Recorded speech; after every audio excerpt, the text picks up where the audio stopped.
reading that after Moses agreed to go do this for the Lord, and then seeing the scripture where Moses is happily on his way to ministry, and all of a sudden God shows up and is about to kill him, it doesn't make a whole lot of sense until you kind of look at the context of what was going on. But I want to get back to that in a minute. So to kind of let you know a little bit about my life and my background, I grew up going to church, but it wasn't this type of church. It was a denomination that was called the Church of God. It actually is a Pentecostal denomination, but you don't have to worry. Shelley and I aren't going to start running down the aisles this afternoon or this evening. And my theology has changed a little bit over the years, but just to give you that little background, that's what I grew up in. And actually, when I was a little boy, my parents, they would have us in church every time the doors were open. So we would be there on Sunday morning for Sunday school. We'd be there for regular church service. We would come back on Wednesday night for Wednesday night church. We would be there anytime they had anything special going on, whether they had like a concert or something going on. Anytime the youth group had something going on, we would be there. My parents were members of the choir, and they were very, very wrapped up and involved in this church. And really, I do believe that growing up in that church, I did get a basis for a little bit of understanding of who God was. But around the time that I was 12 years old, something happened in the church, and I was too young to even know what it was. But I know that a minister came in and that a lot of people just didn't like him for one reason or the other. And I know that something happened on the day that my sister got married when I was 12. He wasn't the one that performed the ceremony, but he was there, and he did something or said something that offended my parents, and all of a sudden they just decided that they were no longer going to attend church there. And so we stayed home for a few Sundays, but then my mother suggested that we start going to this other church, which was another town away, where the associate minister that used to be at our church was now the full-time minister at. My father did not particularly care for this man, so he didn't want to go there. And so my mom started going to this church. My dad stayed home for a while, and then eventually he started going to another church in another town. They were all the same denomination, especially as the one that I grew up in. But over the years, I started watching what was happening between my parents, which were attending these two different churches, and their marriage, instead of growing together, was actually growing apart.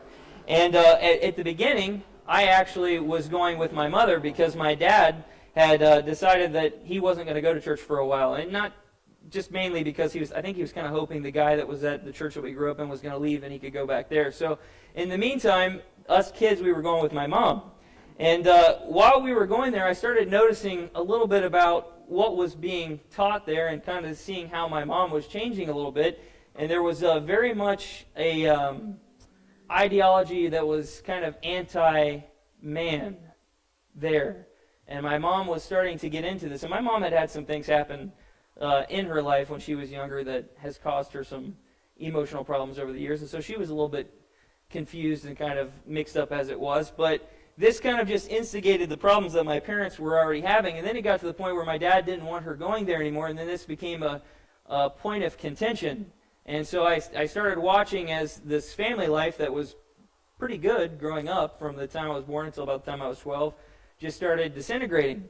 But then as my mom kind of got deeper and deeper into this church and more into this ideology that men were kind of inherently bad, and just that type of thought wave or whatever, she kind of turned against me also. And so then I started, this is where kind of a relationship with her went a little bit sour. And so she started making comments to me, and she started, kind of tearing me down constantly. And I would see how she would treat my sisters, which was totally different. And then of course, the relationship with her and Dad just got worse and worse.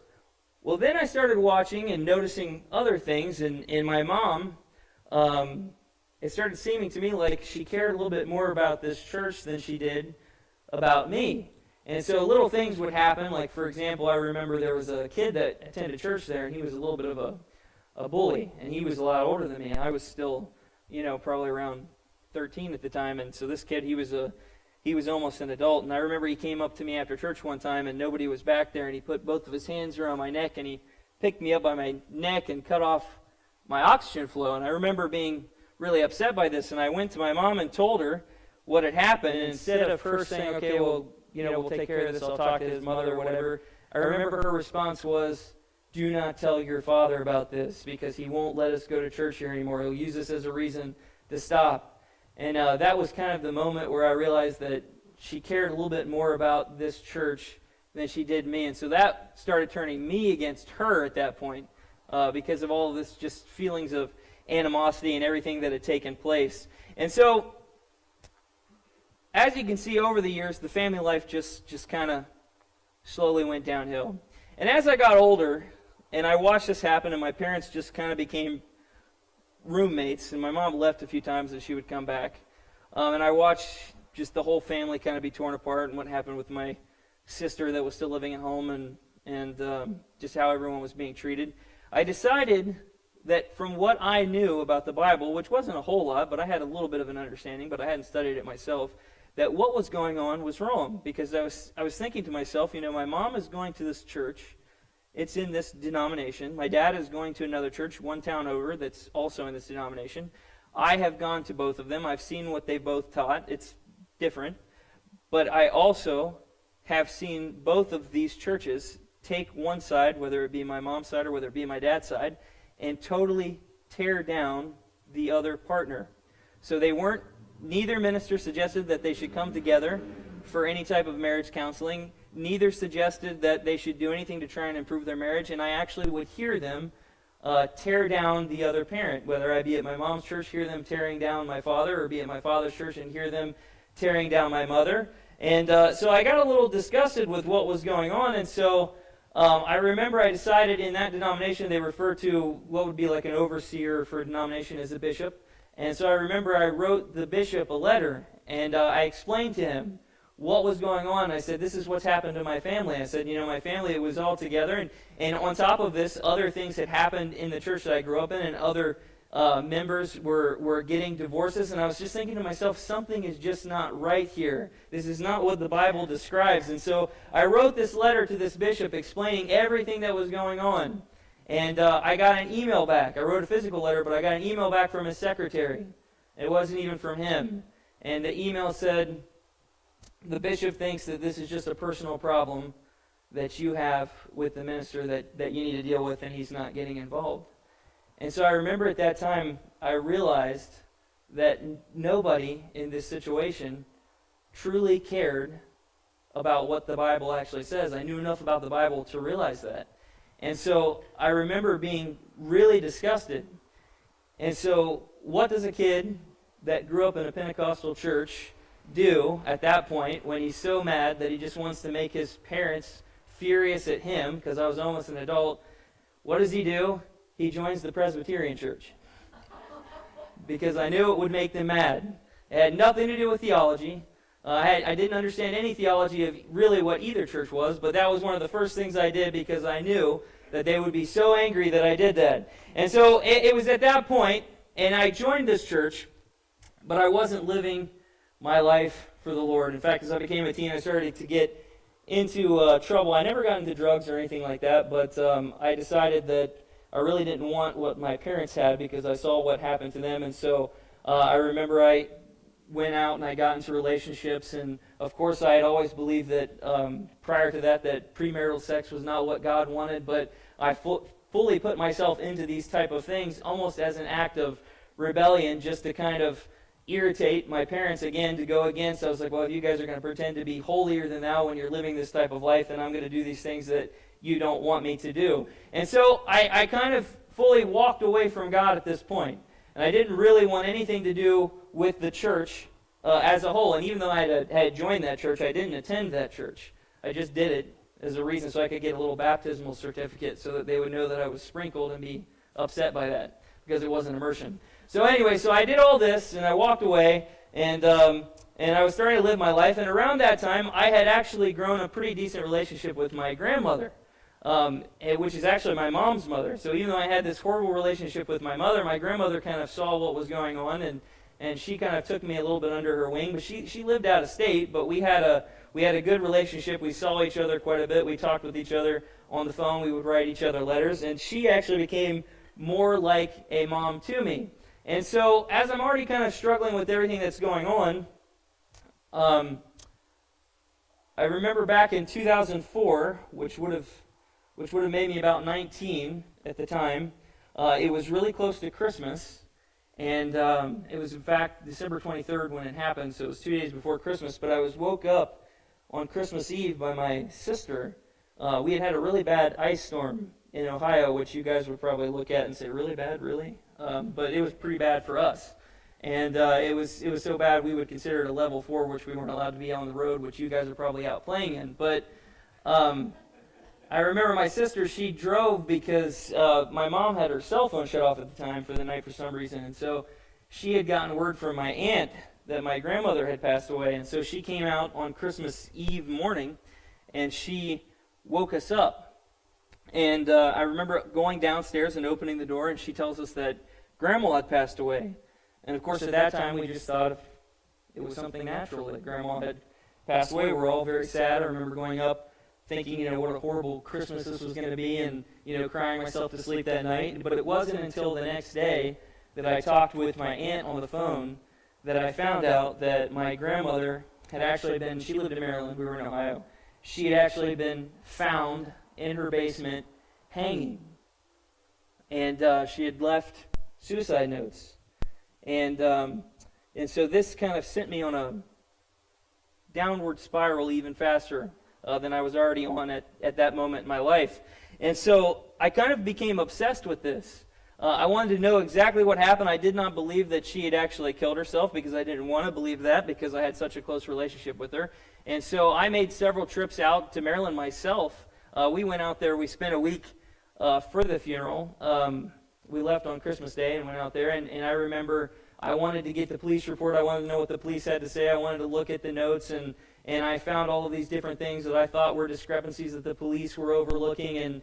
And I remember I came back and I formulated this great theory that my uncle, who had been living with her at the time, and he and his wife had actually done this because my grandmother, just as a side note as to why I would have thought this, was when my grandfather had passed away, he left her a large sum of money, and all of that money was gone. And so I was thinking, they must have taken her money and they must have made it look like a suicide. And so I became obsessed with this, and I went out whenever the police report was ready. I drove to Maryland to pick it up in person. I got a hold of a reporter for the Baltimore Sun, which was the big paper, and he actually called me back, and I told him everything that was going on. I actually even wrote about this and got the story published, and that was what got that reporter actually interested in talking with me and looking in to see if there might be some sort of truth to this, but no one would really pick it up because I was actually just grasping at straws. And my grandmother, to this day, I know that she actually killed herself, but at the time I didn't want to believe that. And so I did all this stuff, collected all this information,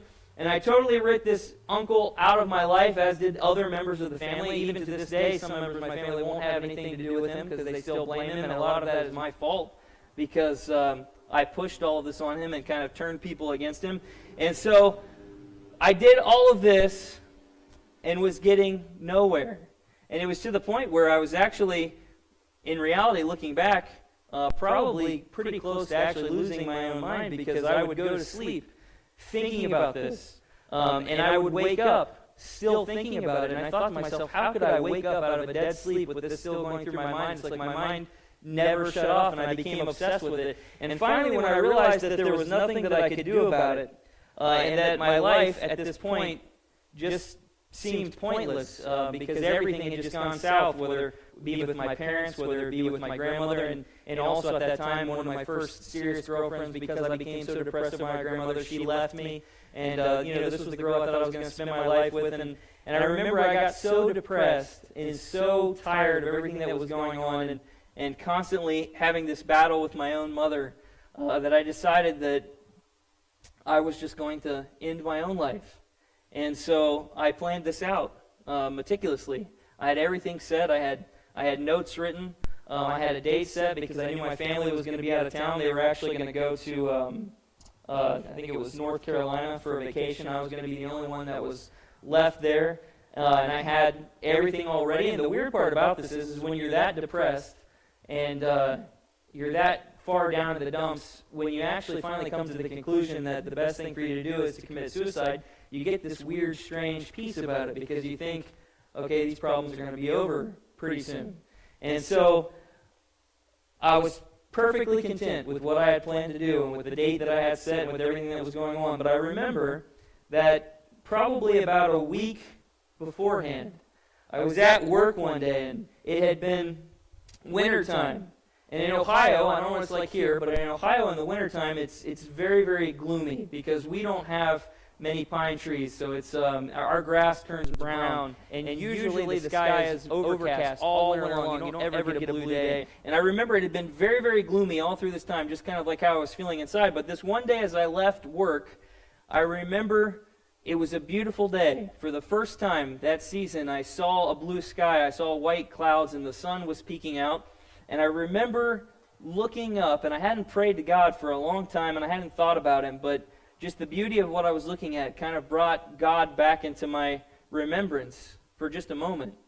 And I thought to myself, and I thought, growing up, I've always believed that committing suicide is not good. It's not going to get me to heaven. And I thought, just in case there is a chance at this point that God does exist, maybe I should talk to Him again.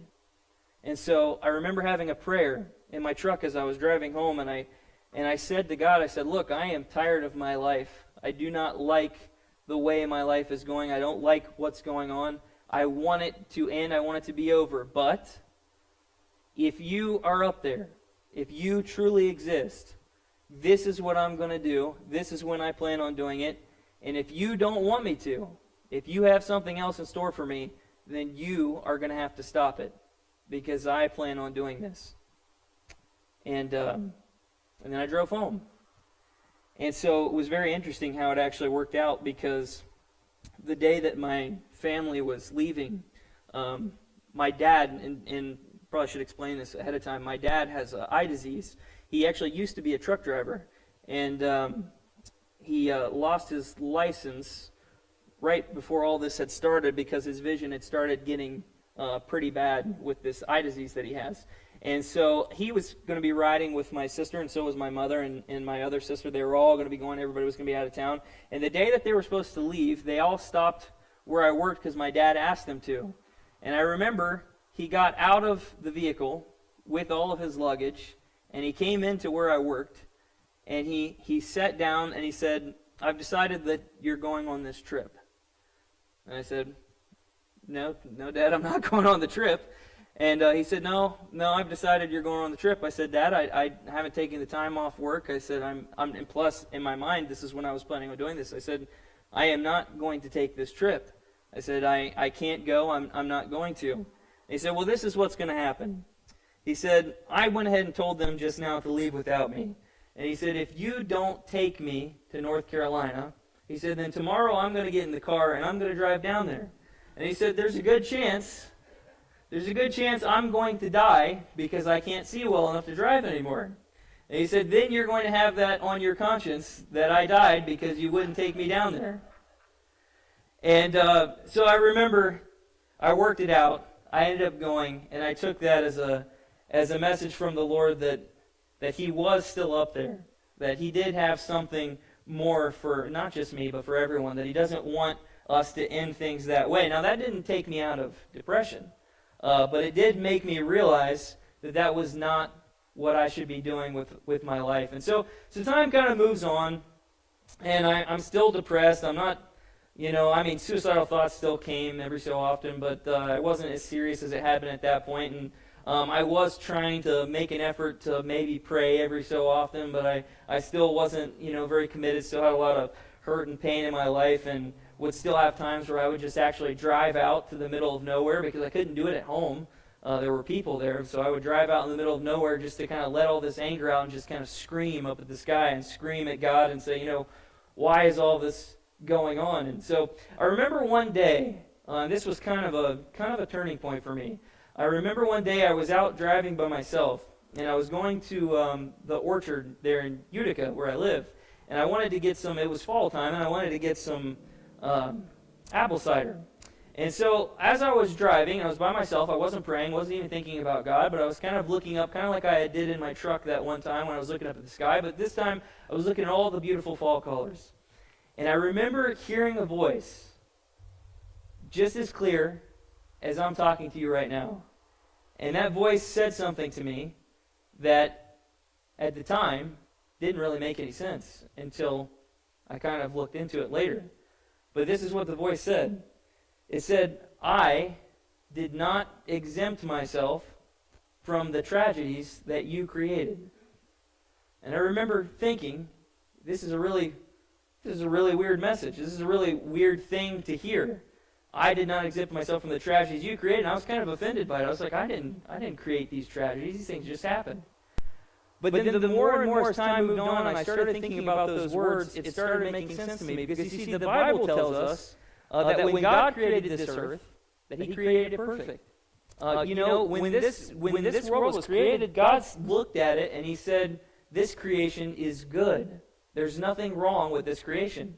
In fact, if we look through the Bible, our world system would have been nothing like this in the beginning. There would have been no death, not even in the animal kingdom. In fact, God said that He created all the green leafy things and the fruits and the vegetables for everything to have life. There was no death. There was no murder. There was no serious aggression. These things didn't come until mankind made a choice that they knew more than God, or that they wanted to know more than God. And when they did that, they brought something into this world. But here's the thing that finally clicked with me. When He said, I didn't exempt myself from these tragedies, God could have just wrote this world off as a failed experiment. He could have said, look at what humanity has done. I gave them this perfect paradise, and they really wanted to be more than me, or to be like me so much that they took this one little fruit, the one thing in paradise I told them they couldn't have, and they did it anyways, just because they believed a lie that the devil told them. And so God could have wrote us off. He could have said, I'm done with humanity. This experiment did not work. But He didn't. The Bible tells us that the Word of God, in the beginning was the Word was with God, and the Word was God, and the Word became flesh. And Jesus Christ entered into the tragedies that you and I experience. He endured pain just like you and I endure.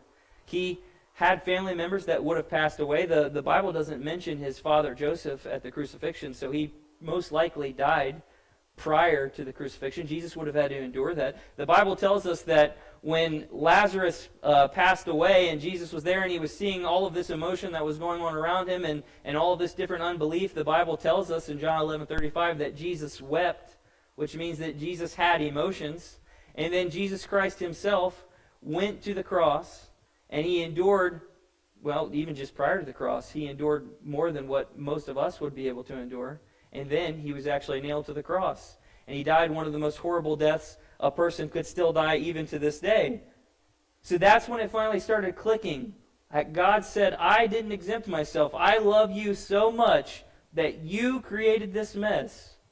And I walked into it. And now I'm enduring the same pain that you're enduring because I'm trying to get you out. But even still, after hearing that,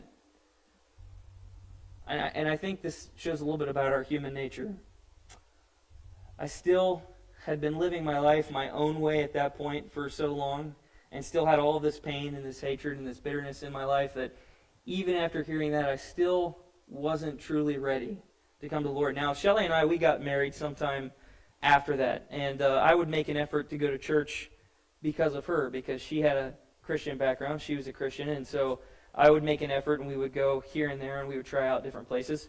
But I still was not very passionate, and it didn't actually come until one night. This was a few years ago.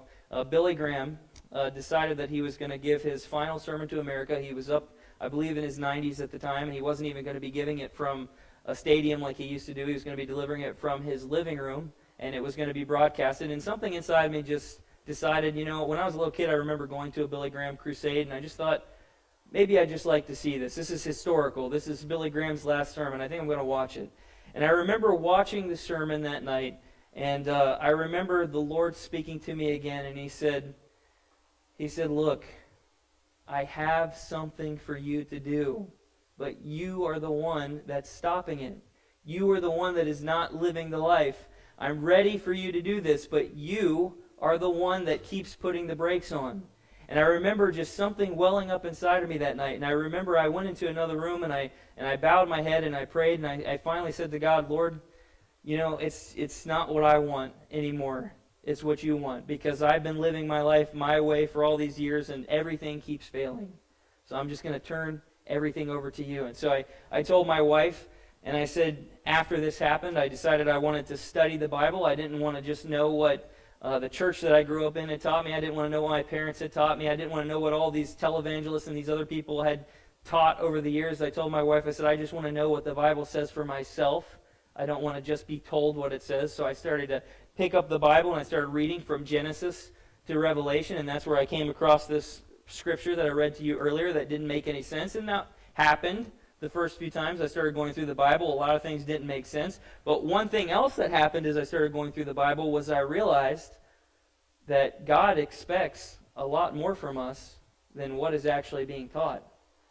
He expects humility. And when Jesus gives commands, as I was telling the little kids yesterday, he says, if you love me, then you will do my commands. In other words, God is expecting humility from us. And so then I started looking at my life, and I was thinking to myself, I'm claiming to be a Christian, but I still got all of these different things that I've got going on. I hate my uncle.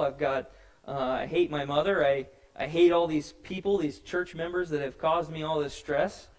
I really probably shouldn't be hating these people when I read a scripture that said that the Father will forgive us only if we forgive others.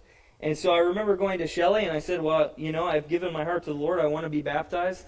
But I wanted to go back to my home church because the minister that was there when I was a kid had come back. He had left for a while and he came back, and I said, the last time I talked to that man was not good, whether he deserved it or not.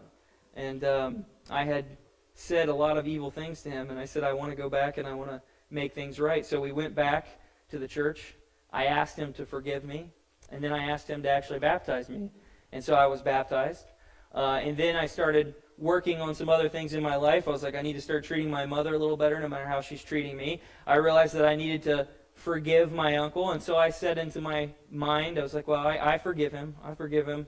I had kind of realized at this point that he wasn't behind my grandmother's death, that I figured out everything that was going on, and I was making peace with this in my life, but, I still wasn't at the point of calling him or talking to him or anything of that nature.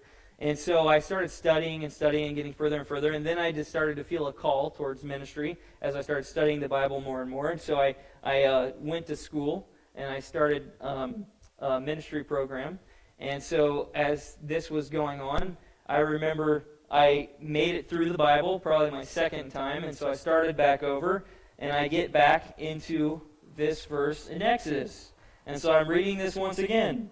And it says, now it came about at the lodging place on the way that the Lord met him and sought to put him to death. And I remember shutting my Bible and thinking, Lord, I'm trying, but then I come across a scripture like this where you're about to kill the guy you just asked to do your work, and I can't figure out what in the world is going on. And the Lord said back to me, well, then maybe something's wrong with you if you're not understanding it. Okay, well, I hadn't thought about it that way, Lord. Maybe I need to figure out why this verse is in there. So I started thinking about it. And I started thinking and realizing that what was going on in Moses' life. Okay, well, Moses was being called to do a work for the Lord. Moses was being called to be a representative of the Lord. Moses was going to go to Pharaoh and he was going to speak in the Lord's name. Okay, so now Moses is on the way and God's about to kill him. But what happens that stops it? His wife circumcises his son. Then I thought, okay, why is God so angry that Moses hadn't had his son circumcised? And so I started looking into the kind of the historical background of this. And what most people think, because the book of Exodus doesn't tell us this, is that because Moses' wife did not come from Hebrew descent, she didn't want their child circumcised, which was already a requirement at that point with the covenant that God gave with Abraham. And Moses, because he didn't want to rock the boat, most likely didn't argue with his wife. But this circumcision was actually a sign, at that time, an outward sign, that you belong to God. And so then I started thinking about it. Okay, so here's Moses. He's about to go represent God. but yet he's still got a little bit of rebellion in his life because he's afraid of his wife, or for whatever reason that he has chosen not to circumcise his son. And so the Lord shows up and says, okay, you're ready to do this work, but yet you've still got to get this fixed before you can proceed forward. And it was that time when I really realized that these things that I had thought that I had given up, like forgiving my uncle, I said I forgave him, but deep down, had I really? And so that night I went and I actually had this little safe where I kept all this paperwork, the death certificate, the police report, the notes that I had written, the letters that I had written, all of these different news articles and things that I had done. And so I pulled it all out in a stack about this thick, and I'm holding it in my hand, and while I'm holding it, a card that her mother had actually given me that I also had stuffed in there fell out. And so I pick up the card, and the card has a scripture from the Apostle Paul on the front of it. And so I'm holding the card in this hand, and I'm holding this record in this hand, and I read the front of the card, and it says, "Love keeps no record of wrongs." And here I was, holding on to this giant record of wrongs. And it wasn't actually just about my grandmother. There was stuff in there from church members and what had happened with my mom and all these different things in my left hand as I'm reading this. And it was then that I realized the Lord was telling me, we can say that we've forgiven someone, but have we truly forgiven someone? And so I took all that stuff out in the backyard of my house that night. And this was a very hard thing to do because this has been a major part of my life up until this point. And I threw it all in the fire pit, and I poured gasoline on it, and I set it on fire. And I sat there and I watched it all burn. And so then I thought to myself, well, I'm going to have to call my uncle. It's been 10 years at this point. 10 years had passed by since this whole incident had happened. And I thought, I have no idea how he's going to react if I call him after I've done all of these things and said all of these things and tried to get him arrested and done all of these wicked things. And so I didn't even know how to get a hold of him. So finally I found his number through another family member. And so I called him. I asked permission through that family member. So can you ask him if I can call him? And he said, yes, he said he would talk to you. And so I didn't know how he was going to react, if he was just going to yell or scream at me. And so I finally called him one night. It took me probably about a week after I got the number, I think, to finally get enough nerve to actually call him, because I didn't know how this was going to go. And so I call him, and I just laid it all out. And I didn't tell him that he needed to say he was sorry for anything to me. I just said to him, look, I have been wrong. I don't know exactly what happened, but I know you didn't do it, and I know that I've been blaming you for this, and it's been 10 whole years since I've talked to you, and I know that all this great family schism has taken place, and I'm pretty much to blame, and I just want you to know that I'm very sorry that this happened. And to my surprise, he was actually very receptive, and that night, as I talked to him, and later as I talked to his wife, I got to find out a little bit more of their side of the story, because I was so burned up inside with anger and hatred towards them that I didn't know what had happened with them, and he had gotten to a point where he almost committed suicide, because not only had he lost his mother to suicide, but he lost his whole family because everyone was blaming him. And I was a good reason for that. But I had no idea that any of that was going on because I was so blinded by hatred and anger. And so I finally got to see another side, and we ended up talking on the phone for, I think it was like 2 to 4 hours that night. It was a really, really long phone conversation the very first night. And so we actually talked. I just talked to him today, actually, just while we were out. In fact, sometimes I have to ignore his calls, but for a different reason, because it's hard to get him off the phone, and he'll be on the phone for like 4 hours, and I've got to go somewhere, and I'll say, Eugene, I've got to go, and then he just keeps talking. And so now sometimes I have to occasionally ignore it, but for a totally different reason, because we have a much better relationship. And so after building this relationship back up with him, he's a truck driver, and so he was going to come through Ohio probably about a month after we finally reestablished contact with each other. And I didn't know how that was going to go either, but he called and said he was coming, and I said, I want to meet you, and I want you to meet my family, because at this point I was married and had kids, and none of this was like this when we had all separated ways. And so he told me where he was going to be, and we showed up. And I'll never forget that first night when I saw him get down out of his truck. I ran over to him, and I just wrapped my arms around him, and he wrapped his arms around me, and we gave each other a kiss. And I thought to myself, 10 whole years of our lives are gone, that we'll never be able to get back. But thank God that the Lord finally got through and showed me that just because I thought I had forgiven him, just because I thought I was moving forward in the faith, I was still fooling myself. So, it was only after this point. It was only after finally reestablishing this relationship. It was only after finally recognizing what that scripture meant, after getting rid of all these things in my life, that the doors finally started opening. It was almost as if the Lord was stopping me like he was stopping Moses. Not that I'm putting myself on the same level as Moses, because I'm not. But he was stopping me from proceeding forward, because even though I was studying him and I was wanting to preach his gospel, the Lord was saying, if you're going to represent me, you need to get these things right in your life first. And so after this happened, doors started opening to different churches where I was able to do pulpit supply. Where's Gavin? Which pulpit supply is preaching and filling in for people. Gavin told me the other day that he thought that what that meant was I was putting pencils in the back of pews. So I actually was able to start preaching at all sorts of different churches. It was at this time that finally something that I had wanted to do for a very long time opened up, and my wife and I were able to go out and do a mission trip on the Navajo reservation. And this story of forgiveness was actually very big when I went out there, because I met a lot of people, and a lot of the Navajo people were very hurt with things that had happened in their lives. Many of them had been sexually abused when they were children that I spoke with, or had something else happen with them, and I was able to share my story with them, and they were able to identify with it and to kind of help them move forward. And I spoke with a lot of them that also were in the same place where I was, where they thought they had forgiven someone, but they were still carrying around the bitterness, and they refused to make any type of attempt to try and, actually contact this person. And so we had a great time out there on this mission trip that we did. And while I was out there, I got to preach for 2 months at a Navajo church. And it was an all Navajo church. There was only one other white person that went there, and they actually would say something in English and then say it in Navajo, and it was a great experience that we got to have. And so then we came back. And we came back to Ohio, and I remember feeling empty at that point, because I said to Shelley, I've been looking forward to this mission trip for so long and praying about it for so long that this was all I was thinking about. I wasn't thinking about anything beyond that. So now I don't know what to do for the Lord. I don't know if he wants me to be a preacher. I don't know if he wants us to go full-time into missions somewhere else. I don't know what he wants. And so I remember Shelley and I getting down, and we prayed, and we said, Lord, just show us what the next step is. And so it was only a couple of days later, a Church of Christ preacher came to my house. He was friends with my dad, and he came there for a different reason. He was actually working with my dad to get him a hearing aid.